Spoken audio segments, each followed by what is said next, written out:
രമേശ് എന്ന വ്യക്തി ആകെ ടെൻഷനാകുന്നു. കാരണം ശനിയാഴ്ച വൈകുന്നേരമാണ്. വൈഫിനെയും കുട്ടികളെയും പുറത്തു കൊണ്ടുപോകാമെന്ന് പ്രോമിസ് ചെയ്തതാണ്. പക്ഷേ ബോസിന്റെ പാർട്ടിയെ ഒഴിവാക്കാൻ പറ്റിയില്ല. കാരണം ബോസിന്റെ അടുത്ത് നോ പറയാൻ അദ്ദേഹത്തിന് മടിയുണ്ട്. ഒരു വിധത്തിൽ വൈഫിനെ കൺവിൻസ് ചെയ്ത് ധൃതി പിടിച്ച് അദ്ദേഹം പാർട്ടിക്ക് എത്തുന്നു. കുറച്ച് ലേറ്റായി. പാർട്ടിയിൽ ബോസിനെ കണ്ടതും സോറി സർ, ഞാൻ ട്രാഫിക്കിൽ പെട്ടുപോയി, വേറെ റൂട്ടിൽ വരാൻ നോക്കി, പക്ഷേ സാധിച്ചില്ല. ബോസ് ഒന്നും പറഞ്ഞില്ല, ജസ്റ്റ് നോ പ്രോബ്ലം. ഒരു ചെറിയ സ്മൈൽ കൂടി. എന്നിട്ട് മറ്റു ഗസ്റ്റുകളെ നോക്കാൻ അദ്ദേഹം പോയി. ഒരു വിധത്തിൽ ശാന്തനായ രമേശ് അടുത്ത് തന്നെ നിൽക്കുന്ന തന്റെ ഓഫീസ് ഫ്രണ്ട്സിന്റെ അടുത്ത് പോയി. ഫ്രണ്ട്സ് ചിരിച്ചുകൊണ്ട് കളിയാക്കി. ഞങ്ങൾ വരുന്ന റൂട്ടിലല്ലേ നീ വന്നത്? ആ സമയത്ത് ട്രാഫിക് ഒന്നും ഇല്ലല്ലോ, സത്യം പറയൂ. ബോസിനെ ഒന്ന് വെയിറ്റ് ചെയ്യിപ്പിക്കണം എന്നല്ലേ ലേറ്റ് ആയി വന്നത്? ടെൻഷനായ രമേശ് അല്ല, ശരിക്കും ട്രാഫിക് ഉണ്ടായിരുന്നു എന്ന് വാദിച്ചു. ഫ്രണ്ട്സ് വിട്ടുകൊടുത്തില്ല. അവസാനം രമേശ് കീഴടങ്ങി. എടാ, സത്യത്തില് പാർട്ടി എന്ന് അറിഞ്ഞ ഉടൻ വൈഫ് വീട്ടിൽ കുറച്ച് ബഹളം വെച്ചു. പാർട്ടിക്ക് പോവാൻ പാടില്ല എന്നും സമ്മതിക്കുന്നില്ല എന്നും സമ്മതിക്കില്ല. ഒരു വിധത്തിൽ ഇല്ലാത്ത ഇഷ്യൂസ് ഒക്കെ പറഞ്ഞ് സമ്മതിപ്പിച്ചു. ഇത് കേട്ടതും ഫ്രണ്ട്സ് ശരി ശരി എന്ന് പറഞ്ഞു. ഇവിടെ രമേശ് തന്റെ ഫ്രണ്ട്സിനെ കൺവിൻസ് ചെയ്യാൻ ആദ്യം ബോസിനോട് പറഞ്ഞ റീസൺ പറഞ്ഞു. ഫ്രണ്ട്സ് കേട്ടില്ല. രണ്ടാമതായി തന്റെ വീട്ടിൽ നടന്ന ഇഷ്യൂ വൈഫ് സമ്മതിച്ചില്ല എന്നത് പറഞ്ഞു. ഫ്രണ്ട്സ് കൺവിൻസ് ആയി. ഇനി അപ്പോഴും ഫ്രണ്ട്സ് കൺവിൻസ് ആയില്ലെങ്കിൽ രമേശ് അടുത്ത ലെവലിലേക്ക് പോകുമായിരുന്നു. താനും വൈഫും തമ്മിൽ നടന്ന ആക്ച്വൽ കോൺവെർസേഷൻ അടക്കം ചിലപ്പോൾ അദ്ദേഹം എക്സ്പോസ് ചെയ്യാൻ ശ്രമിക്കും. എന്തിനാണ് രമേശ് ഈ ലെവൽ വരെ പോകുന്നത്? രമേശ് മാത്രമാണോ ഇങ്ങനെ? അല്ല, നമ്മുടെ ചുറ്റിലും ഒരുപാട് പേരുണ്ട് ഈ ഒരു ശീലമുള്ളവർ. നമ്മുടെ ഇന്നത്തെ session over explaining. What is over explaining? Doctor Nicole Lepera പറയുന്നു, over explaining is a habit response where we attempt to rid ourselves of guilt or anxiety by providing a right answer to someone. നമ്മുടെ മനസ്സിലുള്ള കുറ്റബോധവും ആശങ്കയും ഒഴിവാക്കണം എന്ന ചിന്ത കാരണം മറ്റുള്ളവർക്ക് ആവശ്യത്തിനേക്കാൾ കൂടുതൽ വിശദീകരണം കൊടുക്കുന്ന ഒരു ശീലം. സൈക്കോളജിസ്റ്റ് ഡോക്ടർ കരോലിൻ ലീഫ് പറയുന്നു, over-explaining is a common trauma response for those who were often made to feel at fault as a child. Over-explaining അഥവാ അമിതമായ വിശദീകരണം ഒരു പൊതുവായ പ്രതിസന്ധി പ്രതികരണമാണ്. കുട്ടിക്കാലം മുതൽ കുറ്റപ്പെടുത്തലുകൾ കേട്ട് വളർന്നവർക്ക് ആണ് ഇത് കുറച്ച് കൂടുതൽ കാണുന്നത്. ഓവർ എക്സ്പ്ലെയിനിങ് അപകടത്തിൽ നിന്നും രക്ഷപ്പെടാനുള്ള ഒരു സൂത്രം അഥവാ തന്ത്രമാണ്. അപകടം എന്ന് പറയുമ്പോൾ അത് ഒരു സംഘർഷമാവാം, നമ്മുടെ പേഴ്സണൽ ഇമേജ് ഡാമേജ് ആകുവന്ന ഒരു സാഹചര്യമാവാം, റിലേഷൻഷിപ്പ് ഡാമേജ് ആകാം, അങ്ങനെ പല പ്രശ്നങ്ങളും പല കാരണങ്ങളും ആവാം. Senior clinical psychologist doctor Caroline Fenkel പറയുന്നു, not only to handle trauma, many times over explaining has its roots in fawning, people pleasing behavior. അപകട സാധ്യത മാത്രമല്ല ഓവർ എക്സ്പ്ലെയിനിങ്ങിന്റെ ഉറവിടം ഫോണിംഗ് അഥവാ പീപ്പിൾ പ്ലീസിംഗ് ബിഹേവിയർ കൂടി ആണ്. അതായത് നാച്ചുറലി മറ്റുള്ളവരെ പ്രീതിപ്പെടുത്തുന്ന ഒരു ക്യാരക്ടർ. എവിടെയെല്ലാമാണ് നമ്മൾ ഓവർ എക്സ്പ്ലെയിൻ ചെയ്യുന്നത്? റിലേഷൻഷിപ്സിൽ, സ്പൗസ്, പാരന്റ് ചൈൽഡ്, മറ്റു പ്രധാന ബന്ധങ്ങളിൽ, ഫ്രണ്ട്സ് സർക്കിൾസിൽ, അതുപോലെ തന്നെ ജോലി സ്ഥലത്ത്, സ്കൂളിൽ, കോളേജിൽ, സുഹൃത്തുക്കൾക്കിടയിൽ, സോഷ്യൽ സർക്കിൾസിൽ, ഭീഷണി നേരിടുമ്പോൾ, അതായത് നമ്മുടെ ഇമേജിനോ സെൽഫ് റെസ്പെക്റ്റിനോ ഭീഷണി നേരിടുമ്പോൾ, അതുപോലെ തന്നെ മുന്നിലുള്ള വ്യക്തിക്ക് താല്പര്യമില്ലാതിരിക്കുകയോ സമ്മതിക്കാതിരിക്കുകയോ ചെയ്യുമ്പോഴുള്ള പൊതുവായ ശീലം. ഇനി നമുക്ക് ഓവർ എക്സ്പ്ലെയിനിങ് ചെയ്യാനുള്ള ചില കാരണങ്ങൾ നോക്കാം. നമ്മുടെ ഫീലിങ്സ് ഒരുപാട് കാലമായി നിഷേധിക്കപ്പെടുക, അതുകൊണ്ട് നമ്മൾ തന്നെ നമ്മളെ അംഗീകരിക്കാത്ത ഒരു അവസ്ഥ. നമ്പർ 2, കുറ്റപ്പെടുത്തലിൽ നിന്നും വിമർശനത്തിൽ നിന്നും രക്ഷപ്പെടാൻ ശ്രമിക്കുമ്പോൾ. നമ്പർ 3, നമ്മുടെ അനുഭവത്തെയോ തീരുമാനത്തെയോ പ്രവൃത്തിയെയോ ന്യായീകരിക്കണമെന്ന തോന്നൽ ഉണ്ടാകുമ്പോൾ. അടുത്തതായി, നമ്മുടെ ജീവിതത്തിന്റെ ഭൂരിഭാഗവും തെറ്റിദ്ധരിക്കപ്പെട്ടതായി തോന്നിയാൽ ആളുകൾ എപ്പോഴും നമ്മളെ മനസ്സിലാക്കണമെന്ന തോന്നൽ. നമ്പർ 5, നമ്മളെ ആരും അപമാനിക്കാതിരിക്കാനും ജഡ്ജ് ചെയ്യാതിരിക്കാനുമുള്ള ശ്രമത്തിൽ നമ്മൾ ഓവർ എക്സ്പ്ലെയിനിങ് നടത്തും. നമ്പർ 6, മറ്റുള്ളവർ നമ്മളെ കളിയാക്കുമ്പോൾ, അതുപോലെ തന്നെ റിജക്റ്റ് ചെയ്യാതിരിക്കാനും നമ്മൾ ഓവർ എക്സ്പ്ലെയിൻ ചെയ്യും. ഇപ്പോൾ പറഞ്ഞ സാഹചര്യങ്ങളിൽ കൂടിയെല്ലാം പോകുമ്പോൾ നമുക്ക് തോന്നും, ഞാൻ എൻ്റെ വാക്കുകളെ കൺട്രോൾ ചെയ്തു കഴിഞ്ഞാൽ, ഓവർ എക്സ്പ്ലെയിനിങ് ചെയ്തു കഴിഞ്ഞാൽ നമുക്ക് വരുന്ന ആപത്തുകളെ കുറയ്ക്കാൻ സാധിക്കും, ഇല്ലാതെയാക്കാൻ സാധിക്കും. സത്യത്തിൽ ഇതൊരു തെറ്റായ ധാരണയാണ്. ഇനി നമുക്ക് ഓവർ എക്സ്പ്ലെയിനിങ്ങിൽ ഓവർ എക്സ്പ്ലെയിനിനുള്ള കാരണങ്ങൾ, പ്രശ്നങ്ങൾ എന്തെല്ലാമാണെന്ന് നോക്കാം. ഓവർ എക്സ്പ്ലെയിനിങ് പലപ്പോഴും നമ്മൾ വിചാരിക്കുന്നതിന്റെ വിപരീത എഫക്റ്റ് ആണ് ഉണ്ടാക്കുന്നത്. മറ്റുള്ളവർ നമ്മളെ മനസ്സിലാക്കുന്നതിനപ്പുറം ആക്ച്വലി കൺഫ്യൂസ് ആണ് ആകുന്നത് ഓവർ എക്സ്പ്ലെയിനിങ് ചെയ്യുമ്പോൾ. പലപ്പോഴും മുന്നിലുള്ള വ്യക്തിയുടെ എനർജി ഡ്രെയിൻഡ് ആയി പോകും, തീരെ ക്ഷീണിച്ചു പോകും, ഫ്രസ്ട്രേറ്റഡ് ആവും, ദേഷ്യം പിടിപ്പിച്ചു എന്ന തോന്നൽ. നമ്മൾ പലരും പറയാറില്ലേ, അയ്യോ എനിക്ക് മതിയായി, എത്ര സമയം എൻ്റെ പോയത്, എനിക്ക് ദേഷ്യം വന്നു, എൻ്റെ ടൈമൊക്കെ വേസ്റ്റ് ആയി എന്ന് പറയാറില്ലേ? ചിലപ്പോ കേൾക്കാറുണ്ട്. നിന്നു കേൾക്കുന്നു എന്ന് പറഞ്ഞിട്ട് ഇത്രയ്ക്കും പറയണോ എന്നെല്ലാം എന്നെ വെറുപ്പിച്ചോന്ന്. ഡോക്ടർ ലീഫ് പറയുന്നു, ഓവർ എക്സ്പ്ലെയിനിങ് ചെയ്യുമ്പോൾ നമ്മൾ നമ്മുടെ ടൺ കണക്കിനാണ് നമ്മുടെ എനർജി ഉപയോഗിക്കുന്നത്. നമ്മുടെ ഫീലിങ്സിനെ മാനേജ് ചെയ്യാനും അതേ സമയത്ത് മറ്റുള്ളവർക്ക് നമ്മുടെ മേലുള്ള ഇംപ്രഷൻസ് റീഡ് ചെയ്യാനും. ഇത് മെന്റൽ എക്സോഷൻ ആണ് ഉണ്ടാക്കുന്നത്.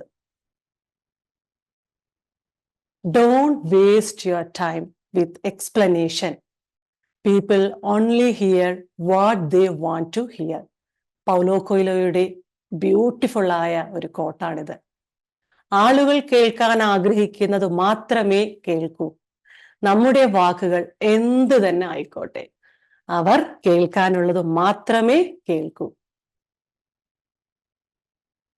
അമേരിക്കൻ പ്രൊഫസറും ഓതറും സോഷ്യൽ വർക്കറുമായ ബ്രേനെ ബ്രൗൺ പറയുന്നു, ധൈര്യത്തോടെ ബൗണ്ടറി സെറ്റ് ചെയ്യുന്നത് നാം നമ്മളെ തന്നെ സ്നേഹിക്കാൻ കാണിക്കുന്ന ധീരതയാണ്. അത് മറ്റുള്ളവരെ ഡിസപ്പോയിന്റ്മെന്റ് ആക്കുകയാണെങ്കിൽ പോലും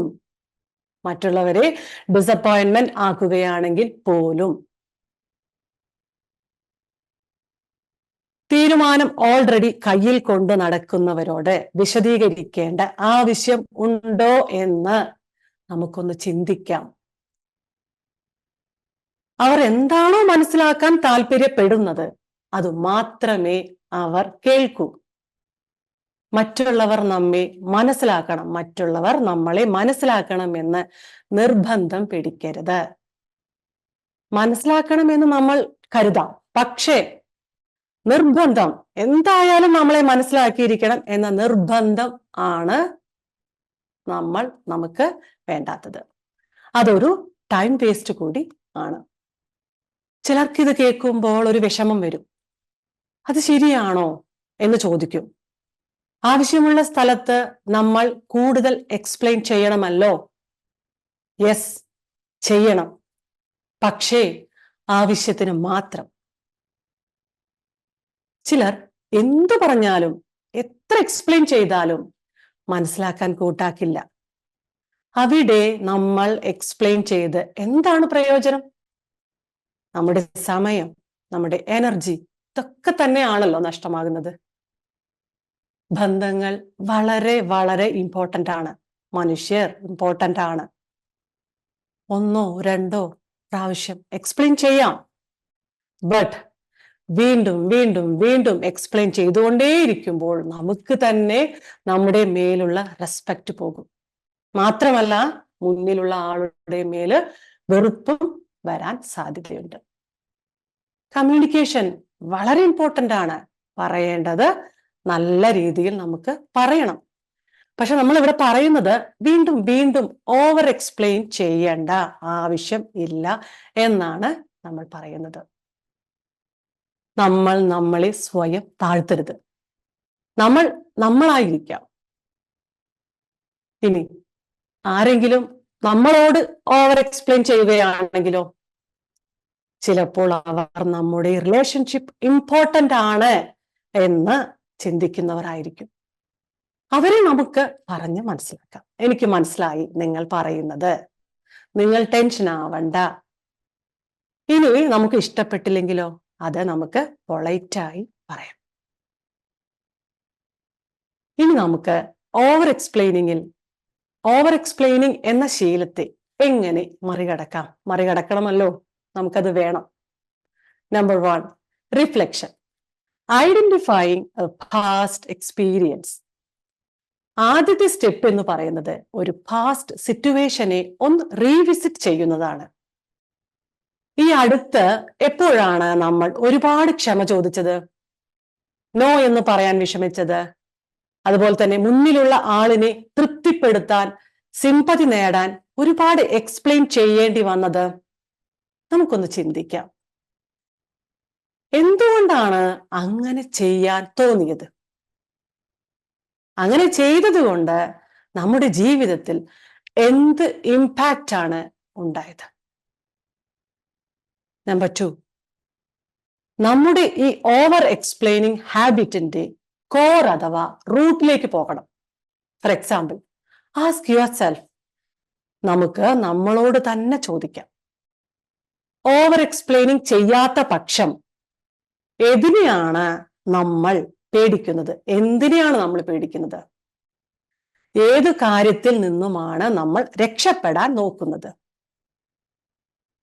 നമ്മുടെ തന്നെ അസ്വസ്ഥതയെ സമാധാനിപ്പിക്കാനാണോ ഓവർ എക്സ്പ്ലെയിനിങ് നമ്മൾ ചെയ്യുന്നത്? ഇങ്ങനെയുള്ള റിഫ്ലക്റ്റീവ് ക്വസ്റ്റ്യൻസ്, ചോദ്യങ്ങൾ നമ്മൾ നമ്മളോട് തന്നെ ചോദിക്കുമ്പോൾ നമ്മുടെ ചിന്തകളെ ഓർഗനൈസ് ചെയ്യാൻ സാധിക്കും.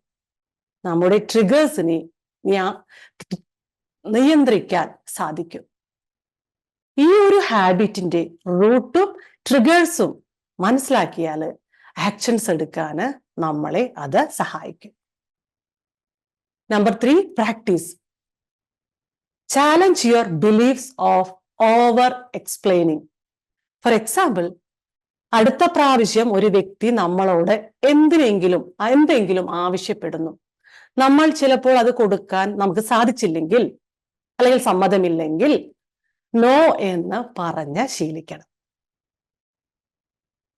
മനസ്സിന്റെ ഉള്ളിൽ തന്നെ എല്ലാം നമ്മൾ ചിന്തിക്കാതെ ഒരു പേപ്പറിൽ ആ സിറ്റുവേഷനെ ഒന്ന് എഴുതുക. ഒരു അസേർട്ടീവ്, സെൽഫ് ലവിങ് വ്യക്തി എന്തു ചെയ്യും ഈ സാഹചര്യത്തിൽ? നോ എന്ന് പൊളൈറ്റായി പറയാം. ആ ആൻസർ പേപ്പറിൽ നമുക്കൊന്ന് എഴുതാം. Prepare your self. ആദ്യമൊക്കെ വളരെ ഡിസ്കംഫർട്ട് ഉണ്ടാക്കും. ബട്ട് വൺസ് പറഞ്ഞു കഴിഞ്ഞാൽ ഒരു ഗ്രേറ്റ് റിലീഫാണ് നമുക്ക് ഉണ്ടാവുക. Number 4, boundaries everywhere, healthy boundaries. നമ്മൾ ഓൾറെഡി നോക്കിക്കഴിഞ്ഞു, പലപ്പോഴും ഓവർ എക്സ്പ്ലെയിനിങ് എന്നുള്ളതിൻ്റെ റൂട്ട് പീപ്പിൾ പ്ലീസിങ് ആണെന്ന്. അങ്ങനെയുള്ളപ്പോൾ നമ്മൾ നമ്മുടെ പ്രയോറിറ്റീസിനെ ആണ് നിഷേധിക്കുന്നത്. സിറ്റിംഗ് ഹെൽത്തി ബൗണ്ടറീസ്, ഇത് ഒരു സ്പെഷ്യൽ ടൂൾ കിറ്റാണ്. ഇത് ഉപയോഗിച്ച് നമുക്ക് 3 സ്റ്റെപ്സ് ഫോളോ ചെയ്യണം. എന്താണ് നിങ്ങളുടെ മോസ്റ്റ് ഇമ്പോർട്ടൻറ്റ് കാര്യം? ഫോളോ ചെയ്യാൻ മടിക്കുന്നതും എന്താണ്? വ്യക്തമായ അതിർത്തികൾ തീരുമാനിക്കണം. അത് മറികടക്കുന്നവരോട് എങ്ങനെ പ്രതികരിക്കും എന്നതും തീരുമാനിക്കണം. Follow up, follow up, follow up. Boundaries തീരുമാനിച്ചു കഴിഞ്ഞാൽ മാത്രം പോരാ, അതിനെ നമ്മൾ സ്ട്രിക്റ്റ്ലി നടപ്പാക്കണം, ഫോളോ അപ്പ് ചെയ്യണം. ഭയം കാരണം നമ്മൾ അത് ചെയ്തില്ലെങ്കിൽ മറ്റുള്ളവർ അത് കെയർലെസ് ആയി എടുക്കും. അസേർട്ടീവായി ബൗണ്ടറീസിനെ എൻഫോഴ്സ് ചെയ്താൽ മറ്റുള്ളവർക്ക് വിഷമം തോന്നും എന്ന ചിന്ത വേണ്ട. Number 5, celebrate your boundaries. No എന്ന് പറയുമ്പോൾ, നമ്മുടെ ബൗണ്ടറീസിനെ പ്രൊട്ടക്റ്റ് ചെയ്യുമ്പോൾ ദയവ് ചെയ്ത് ഗിൽറ്റി ഫീൽ വേണ്ട. സന്തോഷമാണ് വേണ്ടത്, നല്ലത് മാത്രമേ നടക്കുള്ളൂ. അവൻ എന്നോട് ദേഷ്യം വരുമോ, ഫ്രണ്ട്ഷിപ്പ് നഷ്ടപ്പെടുമോ, ഇങ്ങനെയുള്ള ചിന്ത വരട്ടെ, വന്നു പോട്ടെ. നമ്മുടെ നന്മയ്ക്ക് വേണ്ടിയിട്ടാണ്. നമ്മൾ നന്നായിരുന്നാൽ നമ്മുടെ കൂടെയുള്ളവരെല്ലാവരും നന്നായിരിക്കും. നമ്മൾ ആ ബൗണ്ടറി സെറ്റ് ചെയ്യുന്നത് നല്ലതിനാണെന്ന് മാത്രം ഓർക്കുക. നമ്പർ 6, നമ്മൾ മനുഷ്യരാണ്. ഓരോ വ്യക്തിയും ഡിഫറെൻ്റ് ആണ്. നമ്മുടെ തീരുമാനങ്ങൾ, താല്പര്യങ്ങൾ, ഇന്റൻഷൻസ്, ആക്ഷൻസ് എല്ലാം മിസ്അണ്ടർസ്റ്റാൻഡ് ചെയ്യപ്പെടാം. ചിലർ വിചാരിക്കും നമ്മളെക്കുറിച്ച് മറ്റുള്ളവർ നല്ലത് മാത്രം പറയണം, നല്ലത് മാത്രം ചിന്തിക്കണം. മറ്റുള്ളവർ നമ്മളെ നല്ലത് പറഞ്ഞാലും മോശമായി പറഞ്ഞാലും അത് ശരിക്കും ഒന്ന് ഓർത്താല് അവരുടെ ഒപ്പീനിയൻ അല്ലേ, അവരുടെ പെർസെപ്ഷൻ. അത് സത്യമാണെന്നുണ്ടോ? നോ, ഇല്ല. അത് സത്യമാണെന്നില്ല, അത് അവരുടെ ഒപ്പീനിയൻ ആണ്. അത് വിചാരിച്ച് നമ്മൾ സങ്കടപ്പെട്ട് നമ്മുടെ സമയവും ഹെൽത്തും നമ്മൾ വേസ്റ്റ് ആക്കണോ? ഒരിക്കലും ചെയ്യരുത്. ആരെന്ത് പറഞ്ഞാലും നമ്മൾ എന്താണ് എന്ന് നമുക്ക് അറിയാം, അല്ലെ? അതുകൊണ്ട് അതിൽ നമ്മൾ ഒരിക്കലും ശ്രദ്ധിക്കേണ്ട ആവശ്യമില്ല. എന്തോ പറഞ്ഞോട്ടെ. എത്ര ക്ലിയർ ആയി എക്സ്പ്ലെയിൻ ചെയ്താലും, എത്ര ക്ഷമയോടിരുന്നാലും നമ്മൾ തെറ്റിദ്ധരിക്കപ്പെടും എന്ന് നമ്മൾ മനസ്സിലാക്കണം. ഇത് നമ്മൾ തിരിച്ചറിഞ്ഞു കഴിഞ്ഞാൽ ഓവർ എക്സ്പ്ലെയിനിങ് ചെയ്യണം എന്ന ആ ഒരു പ്രഷർ നമുക്ക് സ്ലോലി കുറയും. ഇവിടെ നമുക്ക് മെഡിറ്റേഷൻ, മൈൻഡ്ഫുൾനെസ് പ്രാക്ടീസ് ബ്യൂട്ടിഫുൾ ആണ്. നമുക്ക് വളരെ ഹെൽപ്ഫുൾ ആയിരിക്കും mindfulness practice. Self love, journaling, ഇതെല്ലാം വളരെ വളരെ നല്ലതാണ്. നമ്മുടെ മൈൻഡ് പ്ലസിൽ ഇതെല്ലാം നമുക്ക് ലഭിക്കുന്നുണ്ട്. നമ്പർ 7, എല്ലാറ്റിനും വിശദീകരണം കൊടുക്കേണ്ട ആവശ്യം ഇല്ല. ഫോർ എക്സാമ്പിൾ, എനിക്ക് പുറത്തു പോകണ്ട, വീട്ടിലിരിക്കാനാണ് തോന്നുന്നത്, അത് നിങ്ങളുടെ തീരുമാനമാണ്. എൻ്റെ ഓഫീസ് കൊളീഗും ബോസും ഇഷ്ടമാണ്, പക്ഷേ എനിക്ക് ജോലി മാറണം, അത് നിങ്ങളുടെ തീരുമാനമാണ്. ഒരു ടോക്സിക് ഫ്രണ്ട്, അവർക്ക് ഹെൽത്തി ബൗണ്ടറി സെറ്റ് ചെയ്യണം, മെയിൻറ്റെയിൻ ചെയ്യണം, അതും നിങ്ങളുടെ തീരുമാനമാണ്. നമ്മുടെ ചിന്തകളെ, ആക്ഷൻസിനെ, ഇമോഷൻസിനെ കൂടുതൽ വിശദീകരിക്കേണ്ട ആവശ്യം ഇല്ല. Number 8, trust your self. Self ട്രസ്റ്റിന്റെ കുറവാണ് ഓവർ എക്സ്പ്ലെയിനിങ്ങിൽ കോമൺ ആയി കാണപ്പെടുന്ന ഒരു ഇഷ്യൂ. കാലങ്ങളായുള്ള മോശം അനുഭവങ്ങൾ കാരണം നമ്മൾ നമ്മുടെ ഇൻസ്റ്റിക്ട്സിനെ ട്രസ്റ്റ് ചെയ്യാതെയാവും. ശാന്തമായിരുന്ന് ചിന്തിക്കാൻ, നമ്മൾ ആരാണ്, നമുക്ക് എന്താണ് വേണ്ടത്, ശാന്തമായി നമുക്കൊന്ന് ചിന്തിക്കാം. നമ്മൾ എങ്ങനെയാണ് ജീവിക്കേണ്ടത്, നമ്മുടെ ഉള്ളിൽ നിന്ന് തന്നെ ഇതിന്റെ ഉത്തരം വളരെ ക്ലിയർ ആയി നമുക്ക് കിട്ടും. ചിന്തിക്കണം, ചിന്തിച്ചാൽ മാത്രമേ. മാത്രമല്ല, ഡെയിലി അഫർമേഷൻസിലൂടെ നമുക്ക് ഓവർ എക്സ്പ്ലെയിനിങ്ങിനുള്ള ട്രിഗേഴ്സിനെ നമുക്ക് കുറയ്ക്കാൻ സാധിക്കും. ഞാൻ എൻ്റെ ഫീലിങ്സിനെയും അതോടൊപ്പം മറ്റുള്ളവരുടെ ഫീലിങ്സിനെയും റെസ്പെക്ട് ചെയ്യുന്നു. എനിക്ക് ആവശ്യമുള്ള കാര്യങ്ങളെ ചോദിക്കാനുള്ള അവകാശം എനിക്കുണ്ട്. എൻ്റെ എല്ലാ തീരുമാനങ്ങളെയും വിശദീകരിക്കേണ്ടതില്ല. എൻ്റെ അതിർത്തികളെ സംരക്ഷിക്കുന്നതുകൊണ്ട് എൻ്റെ ആവശ്യങ്ങളെ അറിയിക്കുന്നതിൽ കൂടുതൽ ആത്മവിശ്വാസം തോന്നുന്നു. ആരോഗ്യകരമായ അതിർത്തികൾ നിർണയിക്കുന്നത് കൊണ്ട് ഞാൻ സ്വാർത്ഥനാകുന്നില്ല. ഓർക്കുക, നമ്മുടെ ഡിഫറൻസസ് ആണ് നമ്മളെ യുണീക്ക് ആക്കുന്നത്. ഈ സമൂഹത്തിനെ ബ്രൈറ്ററായും ഹെൽത്തിയറായും മോർ കമ്പാഷനായും ആക്കുന്നത്. നമ്മുടെ ഈ വ്യത്യസ്ത കാഴ്ചപ്പാടുമാണ്, അഭിപ്രായവുമാണ് ഇതെല്ലാം. Please never hide that light. Thank you. ഇനി നമുക്ക് ഇന്നത്തെ മെഡിറ്റേഷനിലേക്ക് പോവാം.